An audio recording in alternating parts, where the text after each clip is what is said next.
Je lis du livre d'Esther, chapitre 2, au verset 16 qui suit.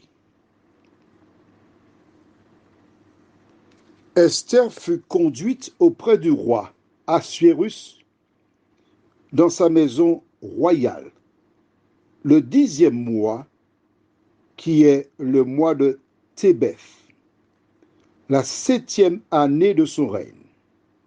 Prions. Notre Seigneur, notre Dieu, nous sommes là au terme de cette journée pour te dire merci pour tous tes bienfaits. Tu as été avec nous. Tu as veillé sur nous en subvenant à tous nos besoins. Mais le besoin le plus important, Seigneur, c'est de te recevoir dans nos cœurs et dans nos vies. Que le Saint-Esprit continue son œuvre en nous et que nous puissions grandir en toi, au nom de Jésus et pour ta gloire éternelle. Amen. Rappelle-toi que nous avons vu hier qu'Esther trouvait grâce aux yeux de tous ceux qui la voyaient. Sais-tu pourquoi? Je vais t'aider. La Bible commence par le livre de Genèse, puis Exode, Lévitique, Nombre, Deutéronome. Surtout les livres d'Exode jusqu'à Deutéronome donnent la marche à suivre dans la relation avec les uns et les autres. Dans ces livres, Moïse indique au peuple de la part de Dieu qu'il est indispensable, fondamental d'aimer son prochain comme soi-même. Et Esther a cette moralité, cette éducation spirituelle qui diffère avec celle des autres concurrentes. Voilà donc pourquoi elle a trouvé grâce aux yeux de l'eunuque. Parce qu'on apprécie ses manières.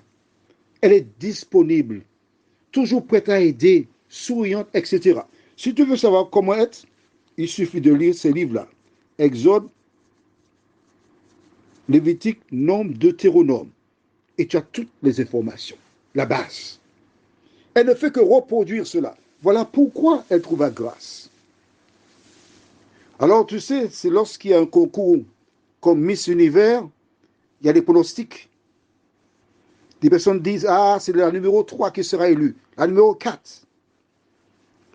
Et l'eunuque et tous les autres, lorsqu'ils ont vu Esther, sa manière d'être et tout le reste, certainement, ils ont déjà passé le mot. Parce que lors des élections, souvent, on a l'impression qu'il y a une élection, mais le travail se fait en amont. Certainement, l'eunuque a déjà dit, attention, il y a une fille qui vient là, Esther, elle est magnifique, elle est gentille, elle est souriante, elle est ceci, elle est cela. Et quelqu'un a déclaré un jour, ce que vous êtes fait tant de bruit que je ne peux pas entendre ce que vous dites. Je reprends? D'accord. Ce que vous êtes fait tant de bruit, donc ta réputation est tellement connue qu'on ne peut pas entendre ce que toi tu dis.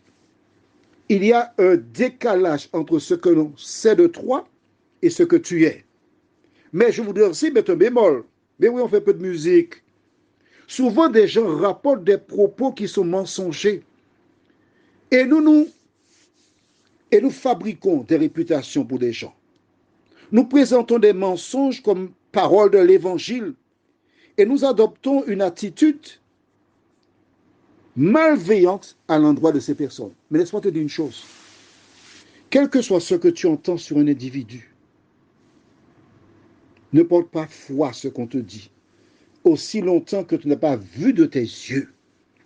Et quand cette personne agit mal, ton devoir en tant que chrétien consiste à l'aimer, à prier pour elle, parce que c'est toi que Dieu utilise pour l'aider à se sortir d'une mauvaise situation et non pas l'enfoncer. Prions. Seigneur, bien des personnes ont été maltraitées, rejetées, dénigrer, assassiner avec la langue. Parce que ces personnes ne connaissent pas Jésus. Bien des personnes sont blessées, isolées, et plusieurs peut-être ont donné fin à leur jour. Seigneur, aide chacun à se rappeler qu'il devra comparaître devant le tribunal de Dieu et rendre compte pour chaque parole. Garde-nous dans ta paix et dans ta grâce. Et aide-nous à suivre l'exemple de Jésus qui n'a jamais dit du mal de quiconque nous t'en prions, en son nom et pour ta gloire éternelle. Amen. Je te souhaite une bonne nuit. Et puis si tu as dit du mal de quelqu'un, un petit conseil, va voir la personne pour lui demander pardon. Les personnes à qui tu as dit du mal, il y a ces personnes que tu as mal agi. Car il serait vraiment dommage que tu perdes la vie éternelle pour une pécadille.